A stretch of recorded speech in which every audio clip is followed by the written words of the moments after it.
Hello, true crime enthusiasts, and welcome back. Today, we're delving into a case that's as chilling as it is captivating. A case that's left an indelible mark on the annals of criminal history. We're talking about Ted Bundy, a name that evokes a complex mix of horror, intrigue, and a disturbing fascination with the dark side of human nature. But what makes this case, among so many others, continue to grip our collective imagination? Is it the stark contrast between Bundy's seemingly normal, even charming, exterior and the brutal acts he committed?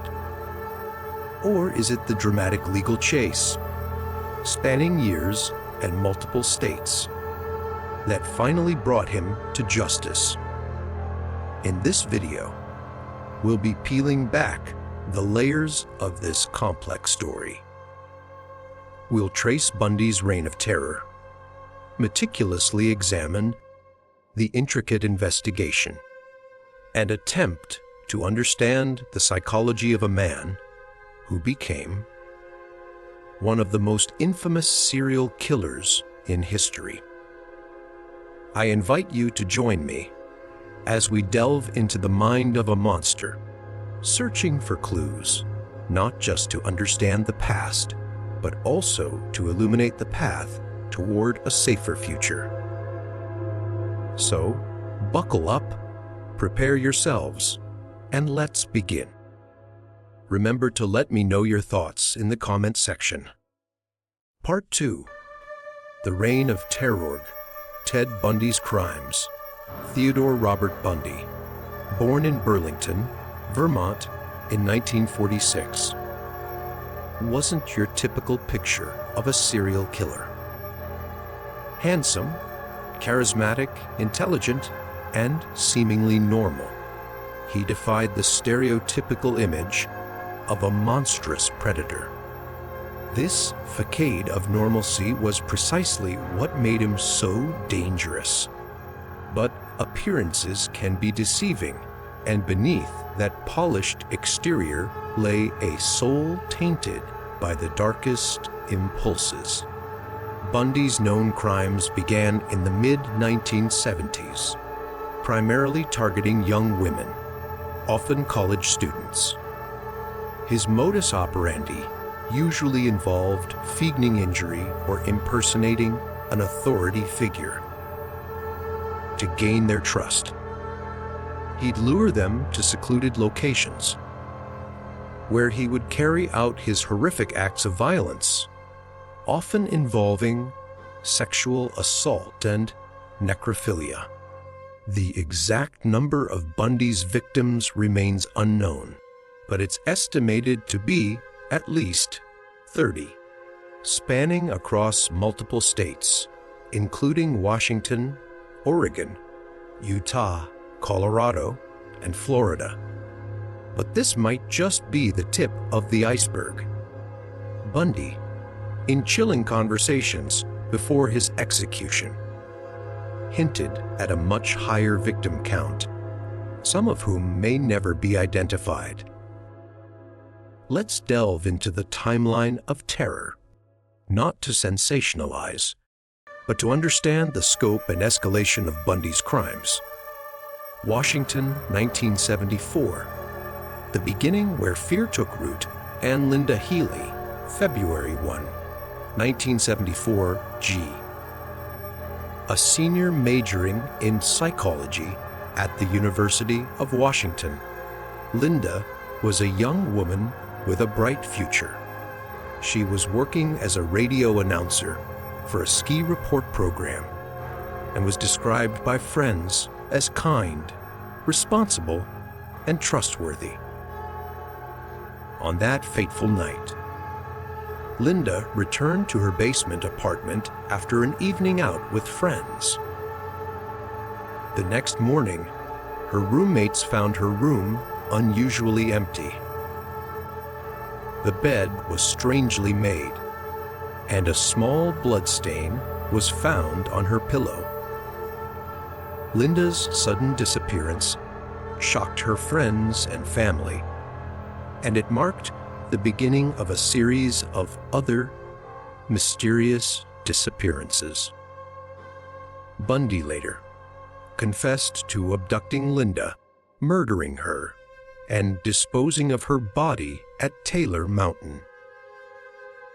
He stated that he broke into her apartment through a basement window, attacked her while she was sleeping, and then took her away in his Volkswagen Beetle. Donna Gail Manson, 12, 1974, Kelly. The second confirmed victim. Donna was a talented student at Evergreen State College, where she was studying art. She was known for her love of music and played the flute in the college orchestra. On the evening of her disappearance, Donna left her dormitory to attend a jazz concert on campus, but she never arrived. Friends reported her missing to the police, and a search was conducted, but to no avail. Donna's disappearance further fueled the growing fear that was gripping the college campuses in the Northwest. Years later, in a confession, Bundy admitted to abducting and killing Donna. He said he approached her while she was walking alone, pretending to be injured and asking for her help. He then took her to a secluded location and murdered her. Donna's body was never found. Susan Rancourt, April 10th, 1974. Susan, 18, was a freshman at Central Washington University. Described as an intelligent, energetic young woman who loved outdoor activities. On the night of her disappearance, Susan was walking across campus after attending a student organization meeting. Witnesses later reported seeing a man, believed to be Bundy, loitering in the area, pretending to have an injured arm and asking female students for help. He lured Susan into his brown Volkswagen Beetle by pretending he needed her to help him carry some books. That was the last time Susan was seen alive. Bundy later confessed to murdering Susan and disposing of her body near Taylor Mountain, where her remains and those of some of Bundy's other victims were later found. Roberta Kathleen, Park, May 6, 1974, Kigi, known as Kathy. She was a 20-year-old student at Oregon State University, where she was studying sociology. Kathy was remembered by friends as a kind, helpful person with a great sense of humor. On the fateful night, Kathy was in her dormitory and told her roommate that she was going for a walk. She never returned. Bundy stated that he met Kathy on campus, once again using his trick of pretending to be injured and asking for her help. He tricked her into his car, then drove to a remote area and murdered her.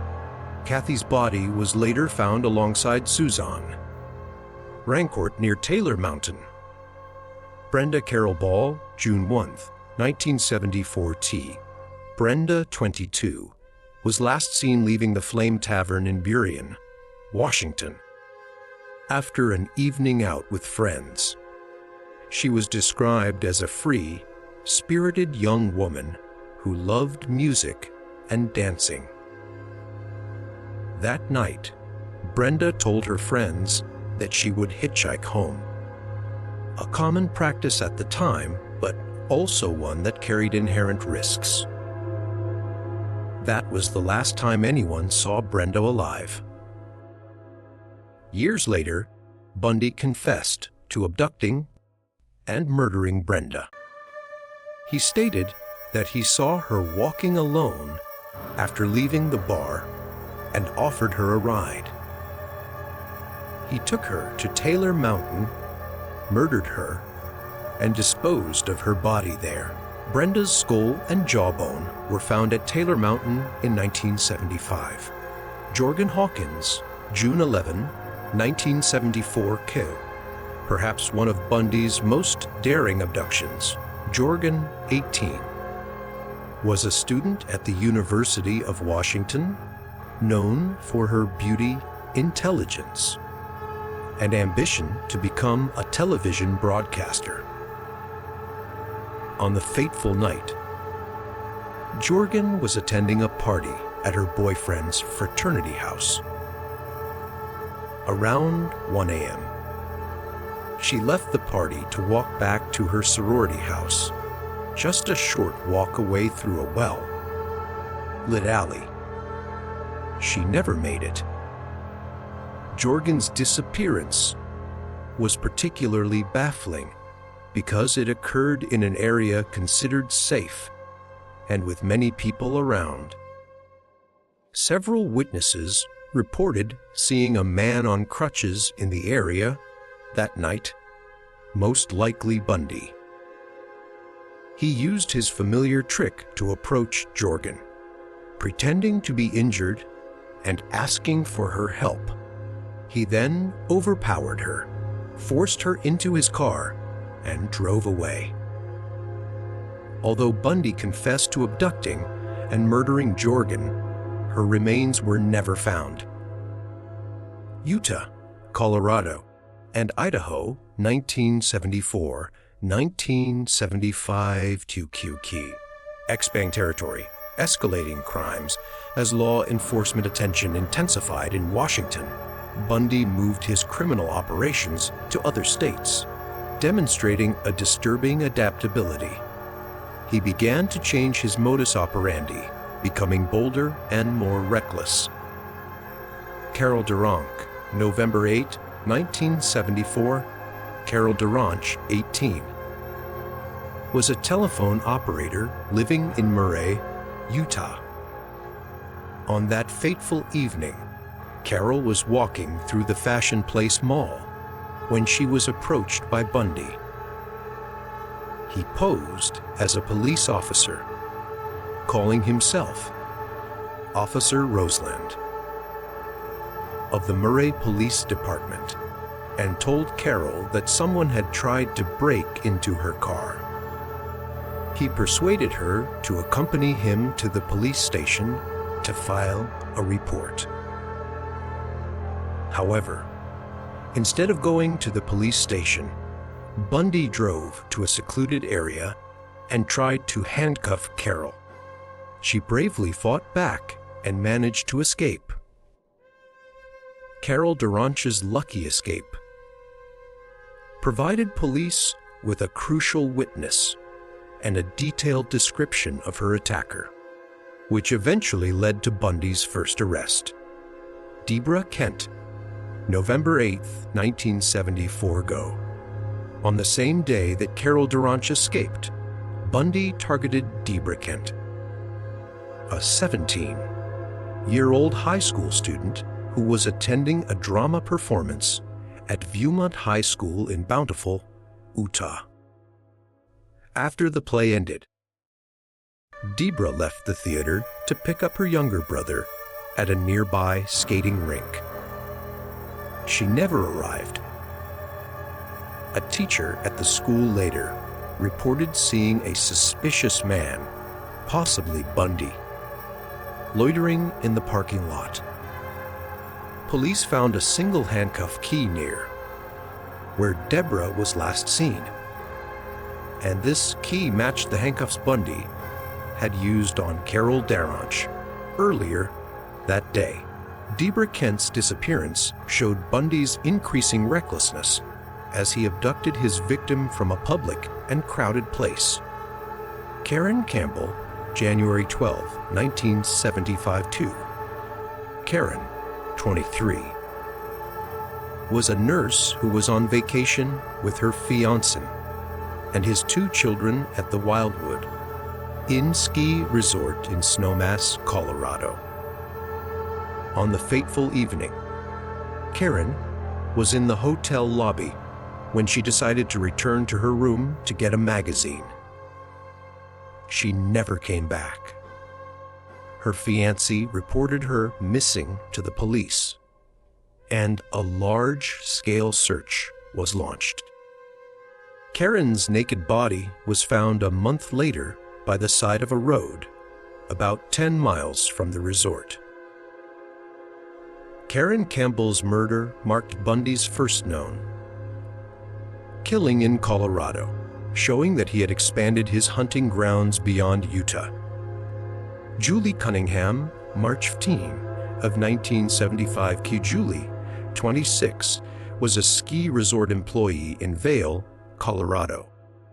She was described by friends as a fun, loving young woman who enjoyed skiing and outdoor activities. On the night of her disappearance, Julie was walking from her apartment to a dinner date with friends. She never arrived. Bundy later confessed to abducting and killing Julie. He said he approached her on crutches and asked her to help him carry his ski boots, a familiar trick he had used with previous victims. He then took her to a remote location about 90 miles from Vail and murdered her. Julie's remains were never found. Denise Oliverson, 6, a 1975 Clarescent. Denise, 25, was riding her bicycle to her parents' home in Grand Junction, Colorado, when she suddenly disappeared. Her bicycle and sandals were found near a bridge over the Colorado River, but there was no trace of Denise. Denise Oliverson's disappearance shocked the local community, and many believed she had fallen victim to the serial killer who was operating in the area. In a confession, Bundy admitted to abducting and killing Denise, but he did not provide details on where he disposed of her body. Lynette Culver, May 6, 1975. The case of Lynette Culver. A 12-year-old schoolgirl was one of the most outrageous in Bundy's string of crimes.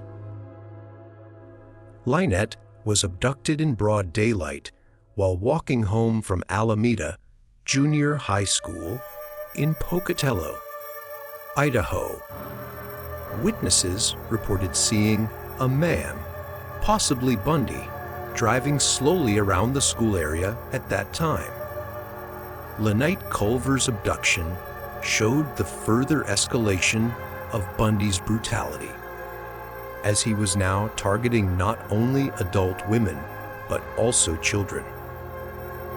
In a chilling confession, Bundy revealed that he took Lynette to a motel, murdered her, and then threw her body into a river. Lynette's body was never found. Susan Curtis, soon as June 28, 1975. Kiki Susan, 15, was attending a youth conference at Brigham Young University in Provo, Utah, when she suddenly vanished. She was last seen leaving her dormitory to walk to another dormitory on campus. The disappearance of Susan Curtis sparked fear in the Mormon community, and many believed she had fallen victim to the same man who had abducted Deborah Kent nearby a few months earlier. Although Bundy confessed to abducting and murdering Susan, he did not provide specific information about where he disposed of her body. Like many of Bundy's victims, Susan's remains were never found. Florida, 1978. Nate. The Bloody End. The Most Horrific Crimes. after 2 daring escapes from Colorado jails, to be discussed in the next section.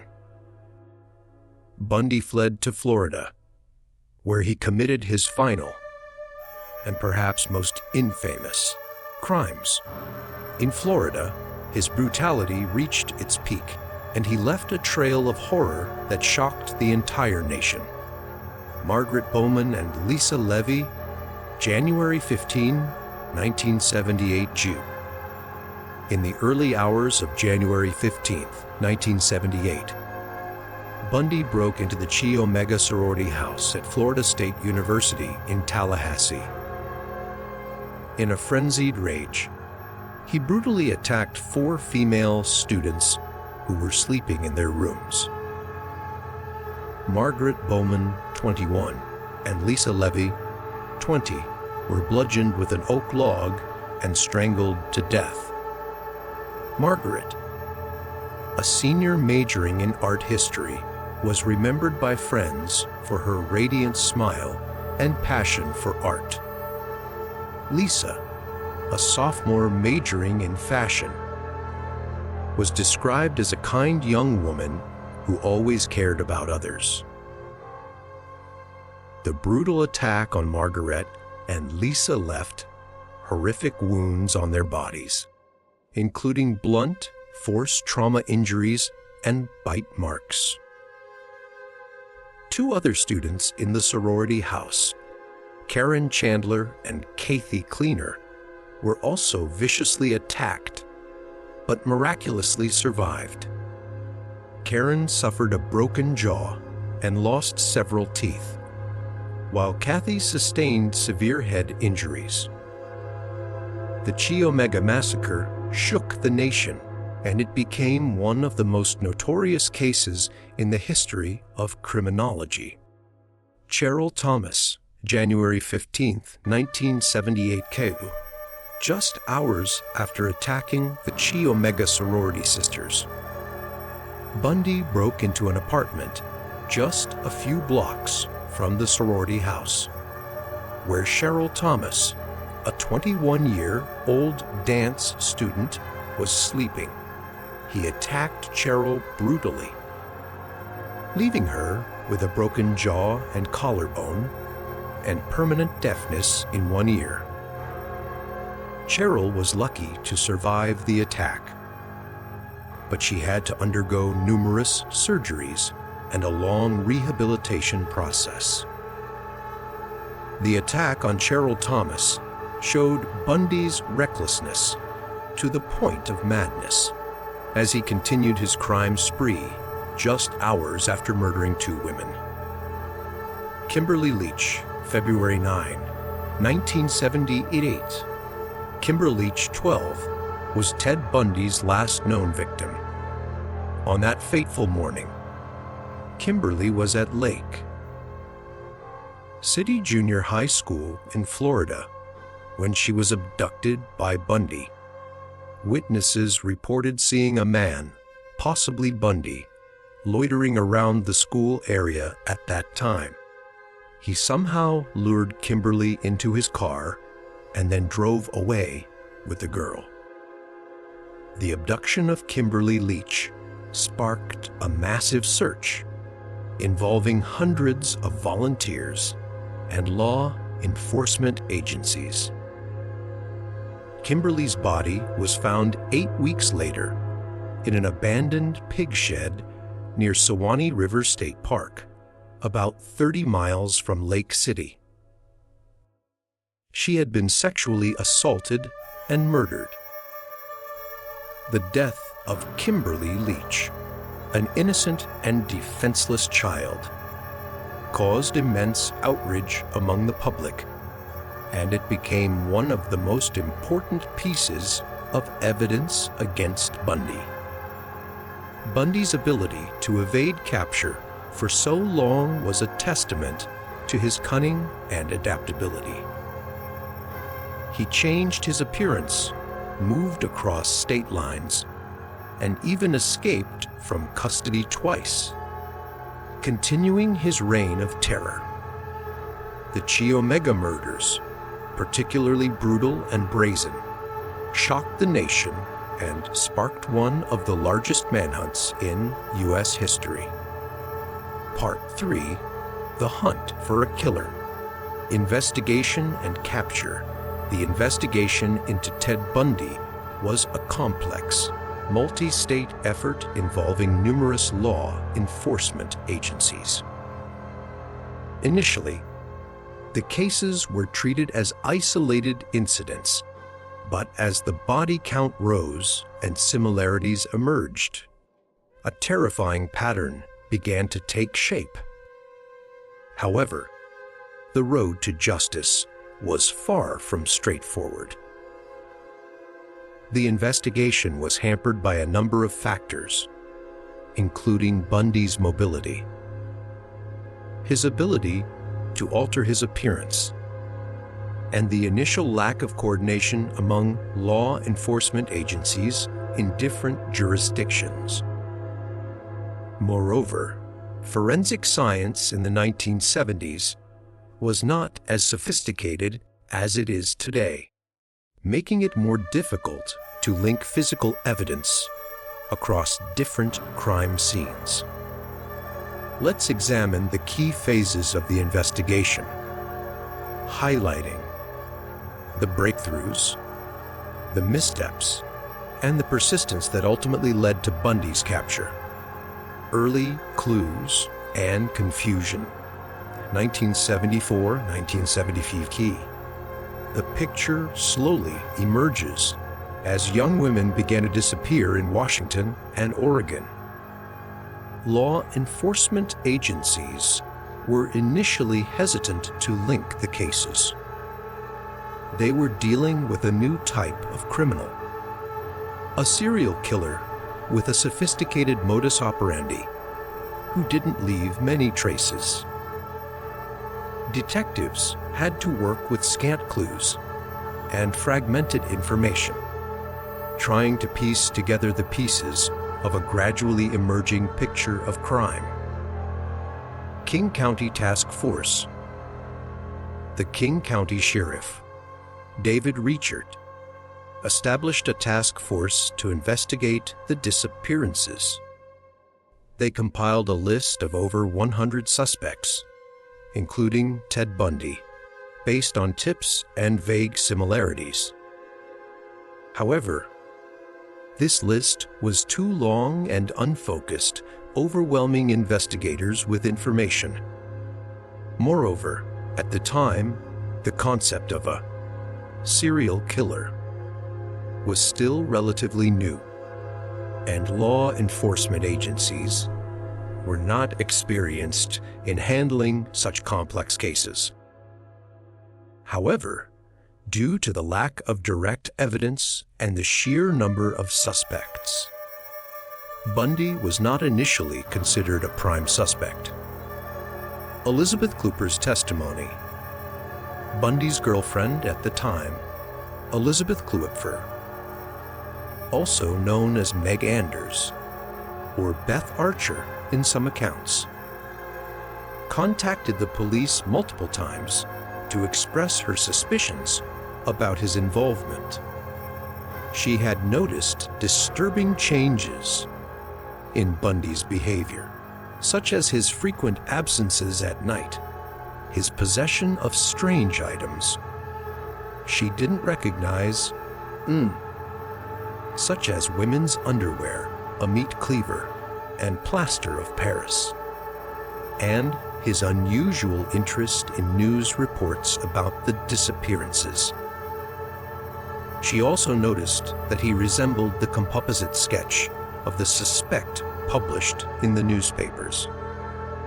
Sadly, her tips were initially overlooked, a grave error that would allow Bundy to continue his killing spree. The reason for this oversight was that, at the time, police tended to dismiss information from those close to the suspect, believing they might be biased or have motives to cover up the crime. Moreover, Bundy with his charming and educated exterior, created a perfect facade, making it hard for the police to believe he'd be a cold-blooded killer. Carol Durant's escaping. As previously mentioned, Carol Durant managed to escape from Bundy in Utah. Her detailed testimony about her attacker, including his self-introduction as Officer Roseland, provided investigators with a crucial lead. She also described in detail Bundy's brown Volkswagen Beetle, including a tear in the passenger seat. More importantly, Carol bravely participated in the suspect identification process, and she pointed out Bundy from among those lined up. Her testimony became key evidence in convicting Bundy of kidnapping later. Arrest, conviction, and escapes, 1975-1977 go. The cat and mouse game begins. Bundy's arrest in Utah on August 16, 1975, after a patrol officer spotted him driving suspiciously in a residential area, marked a turning point. But it was just the beginning of a long legal battle. Bundy, with his knowledge of the law, turned the courtroom into a stage to demonstrate his cunning and manipulation. The kidnapping trial. Bundy, a former law student, chose to act as his own attorney in the trial for the kidnapping of Durant. He used his eloquence and understanding of the law to try to undermine Durant's testimony and sow doubt in the minds of the jury.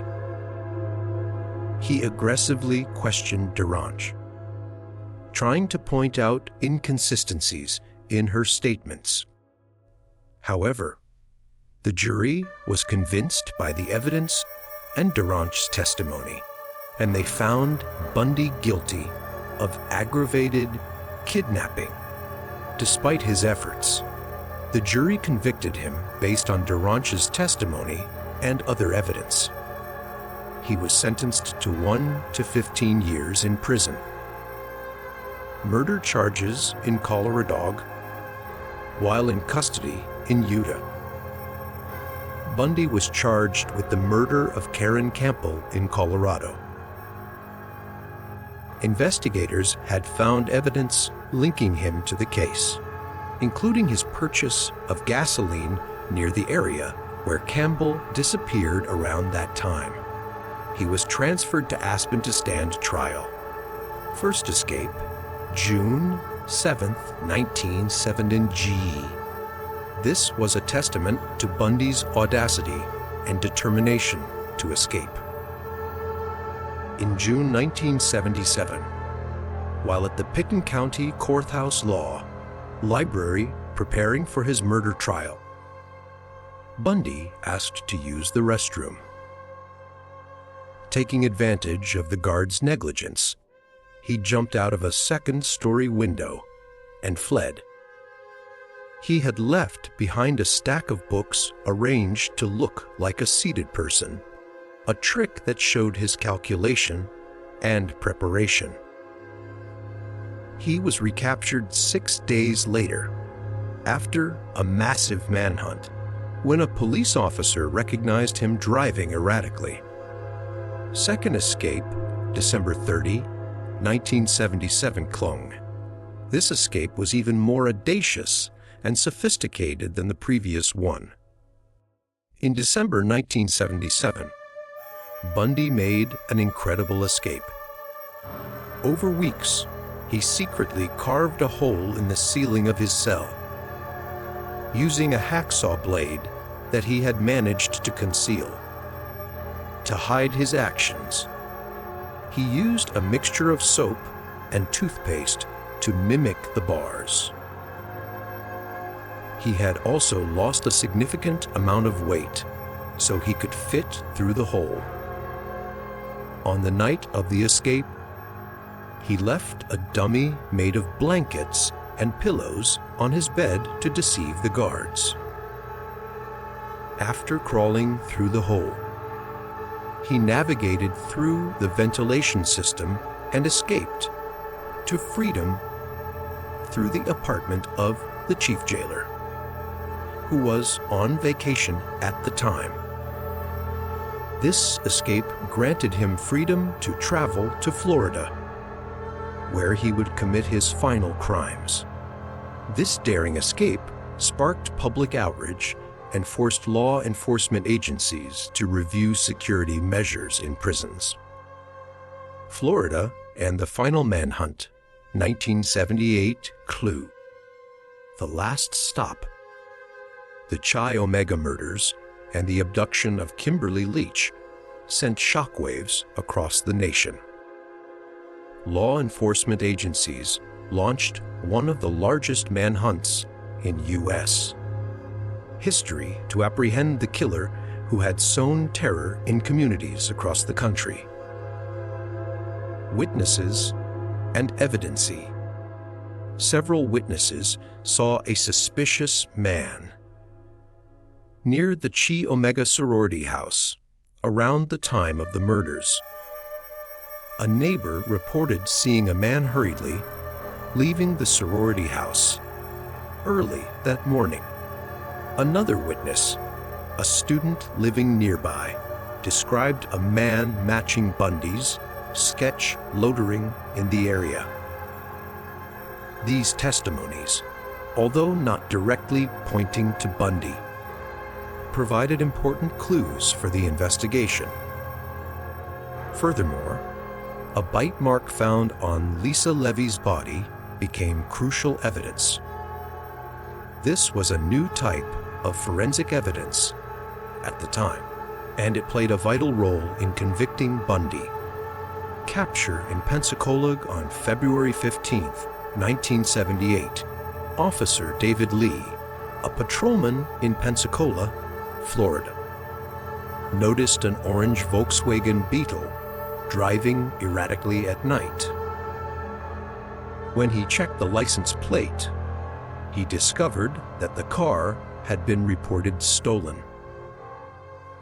Lee signaled for the car to stop, and after a short chase, the vehicle pulled over. The driver, none other than Ted Bundy, resisted violently but was eventually subdued and arrested by Lee. This seemingly chance arrest brought an end to Bundy's reign of terror. Dental evidence. This was one of the most important pieces of forensic evidence in the case. The bite marks on Lisa Levy's body were compared to Bundy's dental impressions by forensic odontologists, including Dr. Richard Serviron and Dr. Lowell Levine. They used a new technique called comparative bite mark analysis to match the unique characteristics of the bite mark to Bundy's dentition. The results showed a significant match between the bite mark and Bundy's teeth, providing crucial forensic evidence. Evidence linking him to the Chi Omega murders. The matching results provided crucial forensic evidence linking him to the Chi Omega murders. Nita Neary's testimony. A Chi Omega sorority sister, Nita Neary, provided crucial eyewitness testimony.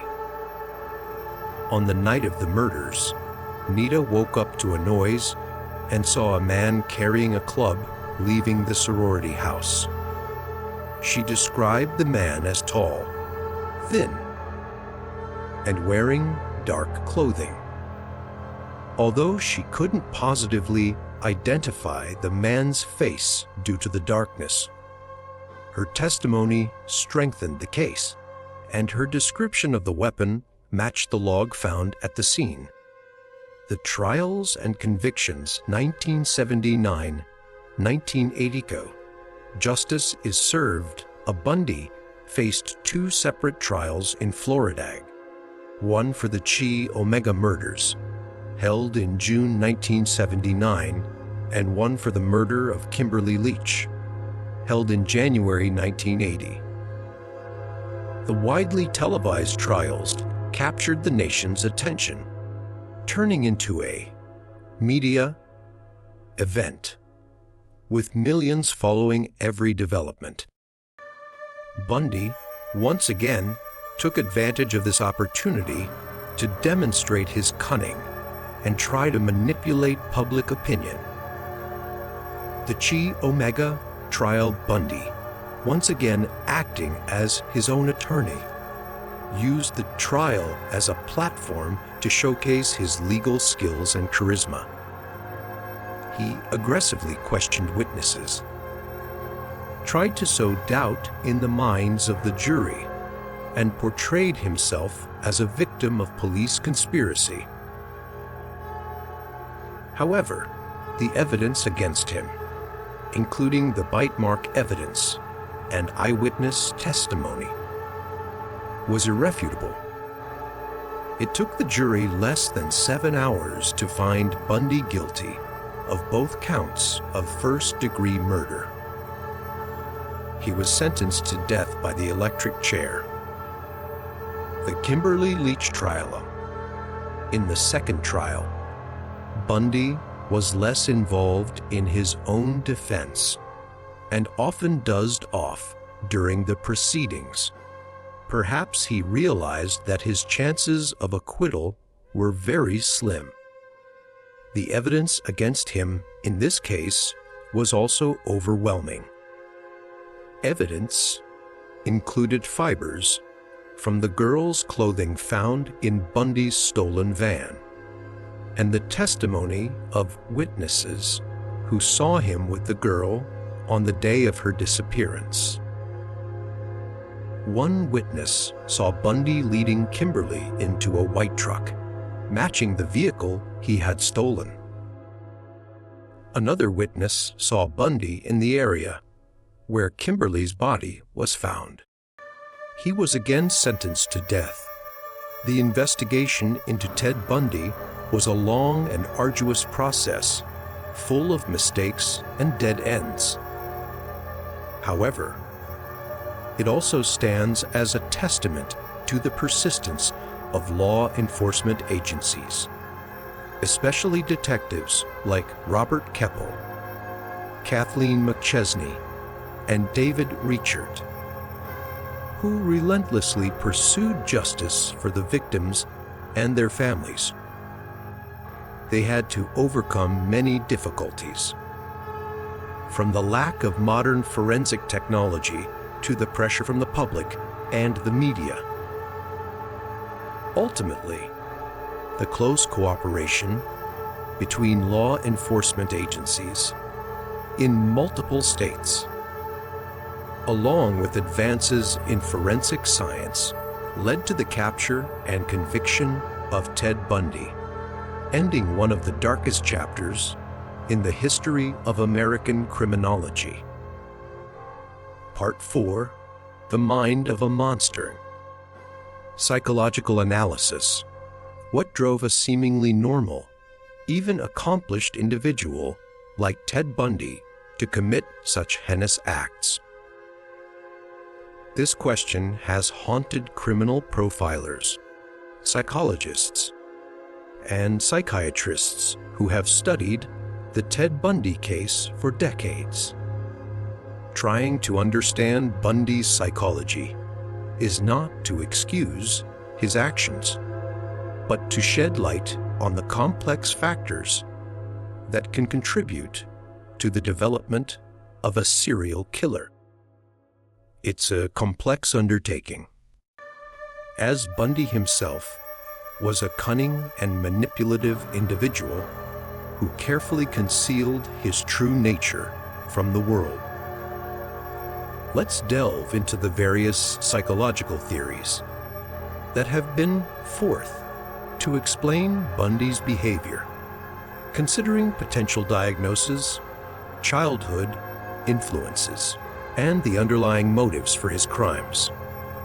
antisocial personality disorder, ASPD, and narcissistic personality disorder, NPDG. Portrait of a psychopath. One of the most common diagnoses applied to Ted Bundy is antisocial personality disorder, ASPD, also known as psychopathy or sociopathy. ASPD is characterized by a disregard for social norms, a lack of empathy and remorse, deceitful behavior, and a tendency toward impulsivity and aggression. According to Dr. Hervé Cleckley, one of the pioneers in the field of psychopathy research, psychopaths often have a normal, even charming, exterior. But behind it lies an emotional void and the ability to manipulate others ruthlessly. Many of Bundy's traits align with the criteria for ASPD. Lack of empathy. Bundy displayed an appalling lack of concern for the suffering of his victims. He viewed them as objects to satisfy his desires rather than as human beings. In interviews, he spoke of the murders in a cold and detached manner, as if describing an ordinary task. He never expressed any emotion of remorse or compassion for the victims or their families. Deceitfulness and manipulation. Bundy was a master liar and manipulator. He used his charm and intelligence to deceive his victims, friends, and even mental health professionals. He created a perfect facade, an image of a successful, educated, and ambitious young man. He used this facade to approach victims, build trust, and then brutally murder them. Impulsivity and irresponsibility. Bundy's actions, such as his daring escapes and frequent moves, suggest impulsiveness and an inability to plan for the long term. He seemed to be driven by immediate desires without regard for the consequences. His frequent changes of location and modus operandi also indicate impulsiveness and lack of control. Lack of remorsing. In interviews, Bundy rarely expressed genuine remorse for his crimes. He often blamed the victims or tried to rationalize his actions. He even claimed that watching violent pornography stimulated him to commit the murders, an attempt to shift responsibility and blame external factors. In addition to ASPD, some experts have also suggested that Bundy exhibited traits of narcissistic personality disorder, NPD. NPD is characterized by a grandiose sense of self-importance, a need for excessive admiration, and a lack of empathy.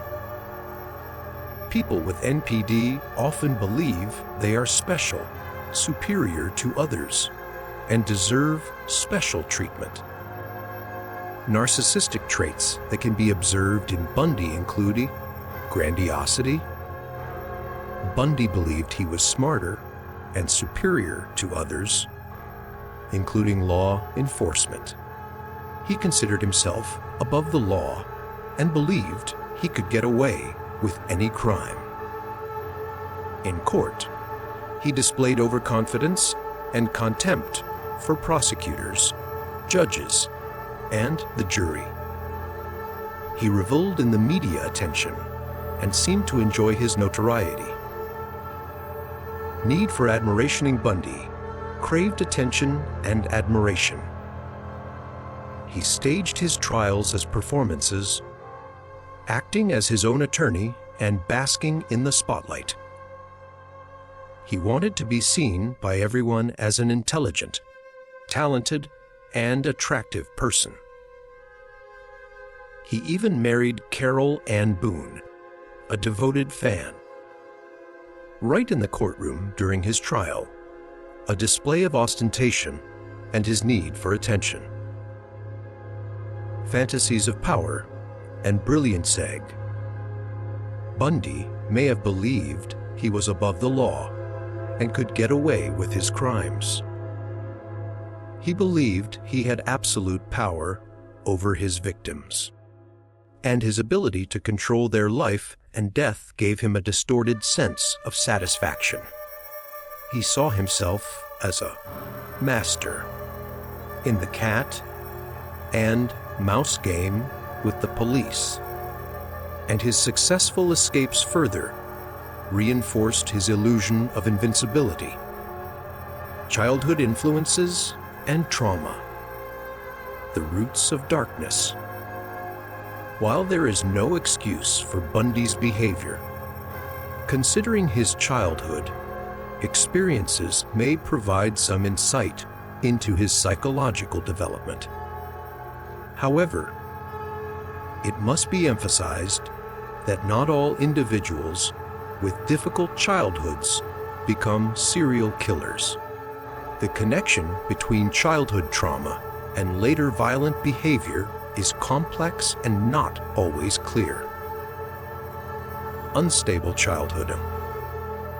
Bundy was born out of wedlock, and the identity of his biological father remains uncertain.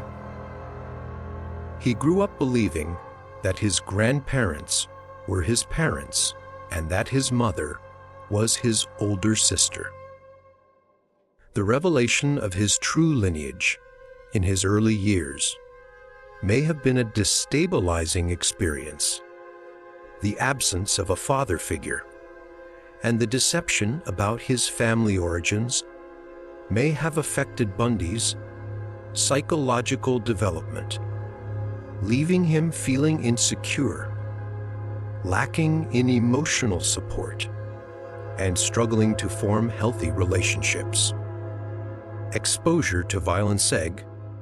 It has been suggested that Bundy's grandfather was a violent and tyrannical man who may have physically and emotionally abused family members. Some sources claim he had a fondness for violent pornography and may have abused animals. Bundy's exposure to violence and sexual deviance from a young age may have affected his perception of relationships, sexual behavior, and the value of human life. However, it is important to note that this information is based primarily on Bundy's own accounts and may not be entirely accurate. Early signs of problematic behavior. Some reports indicate that Bundy exhibited disturbing behaviors as a child, such as a curiosity about death and animal cruelty. He was said to have placed knives around his aunt's bed while she slept, and on one occasion, he was seen looking at a hanged cat. These behaviors, while not definitive proof of future violent tendencies, could be considered early warning signs of a disturbed psychological development. These early warning signs may suggest underlying psychological predispositions. However, it's crucial to remember that many individuals with similar backgrounds do not become violent criminals. While childhood experiences may have contributed to Bundy's development, they cannot fully explain the extent of his depravity. Motives and urgency. Unraveling the maze of crime. The exact motives behind Bundy's crimes remain a subject of much speculation. Unlike some serial killers who have specific fantasies or obsessions, Bundy's motives appear to be more complex and multifaceted. He did not leave any notes or diaries to explain his actions, and his confessions were often contradictory and unreliable. However, criminal psychologists have put forward several hypotheses about his motives based on his behavior, modus operandi, and his statements. Power and control. One theory suggests that Bundy was driven by a need to assert power and control over his victims. The act of abducting, binding, and murdering women may have given him a sense of omnipotence. His frequent use of force and torture of victims suggests that he enjoyed inflicting pain and dominating others. For Bundy, having complete control over the life and death of his victims may have been a way for him to release the feelings of helplessness and inadequacy in his own life. Sexual deviancy. Bundy's sexual assaults and necrophilia indicate a strong sexual deviance component in his crimes. He may have derived sexual pleasure from violence and the humiliation of his victims. The act of necrophilia suggests he viewed his victims as objects to fulfill his morbid sexual desires. Some experts believe that Bundy may have suffered from necrophilia, a rare sexual disorder in which an individual is attracted to corpses. Fantasy and escalation. It has been suggested that Bundy had violent fantasies that escalated over time. He may have started with less violent acts, such as voyeurism or theft, before progressing to more serious crimes. Some psychologists believe that Bundy was trapped in a cycle of escalating crime, where each murder spurred him to commit even more brutal acts to satisfy his dark fantasies. This process is called criminal escalation, and it is commonly seen in serial killers. The thrill of the hunting. Some believe that Bundy enjoyed the thrill of the hunt and the risk of getting caught. His daring escapes and taunting of law enforcement may indicate a desire to play a cat and mouse game. He seemed to enjoy challenging the authorities and reveling in the media attention. For Bundy, evading the law may have been a way for him to demonstrate his intelligence and superiority over others. Ultimately, Bundy's motives were likely a combination of these factors. Driven by a warped psyche and a deep-seated disregard for human life. He was a psychopath, a cunning and ruthless predator who found pleasure in inflicting pain and death on others. Understanding his motives, although difficult, is an important step in preventing future serial killers. Part 5. Conclusion. Lessons learned and a path forward. The Ted Bundy case serves as a chilling reminder of the potential for darkness that resides within humanity. But it is also a story of resilience, of the victims who survived, and of the dedicated law enforcement officers who brought a monster to justice after a long and arduous journey. Moreover, it's a call for us as a society to reflect upon the lessons learned from this dark chapter in the history of criminology. The question that arises is not just, how could a human being do such terrible things? But also, How can we prevent similar tragedies from happening in the future? To answer this question, we need to thoroughly examine the lessons learned from the Ted Bundy case. Not only about criminal behavior, but also about the responses of society and the justice system. Firstly, this case highlights the importance of vigilance and awareness. Understanding the warning signs of violent behavior, trusting our instincts, and not being afraid to speak up when something feels wrong can make a difference. Bundy was able to evade capture for so long due to his normal appearance and his ability to manipulate. He took advantage of people's trust and their hesitation to confront him. This case reminds us that safety begins with ourselves, and each individual has a responsibility to protect themselves and their community. Secondly, it underscores the need for effective inter-agency cooperation among law enforcement across jurisdictions. Sharing information and resources is crucial in apprehending dangerous criminals, especially those who operate across multiple states. In Bundy's case, the initial lack of coordination between law enforcement agencies in different states allowed him to escape and continue his crimes.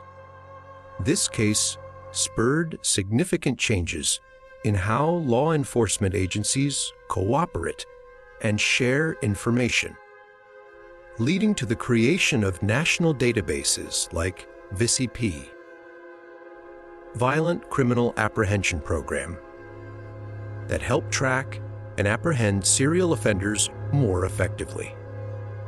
Thirdly, the Ted Bundy case emphasizes the need for continued research into the psychology of violent offenders.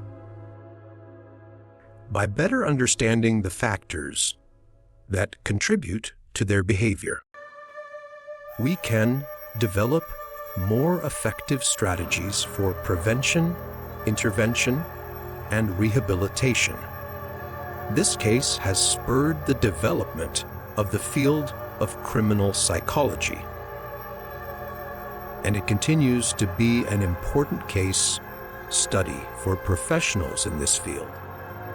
Understanding the mind of a serial killer is not to excuse their actions, but to find clues that might help prevent others from following a similar path. Finally, this case reminds us of the importance of empathy and compassion. Let us remember the victims not just as statistics, but as individuals whose lives and dreams were tragically cut short. We need to support victims of violent crime and their families, providing them with the resources they need to heal and recover. Furthermore, we need to create a society that does not tolerate violence in any form and promotes a culture of respect, understanding, and tolerance. Thank you for joining me on this difficult but important journey. If you found this video insightful, please give it a thumbs up. Subscribe to the channel for more true crime content, and share your thoughts in the comments below.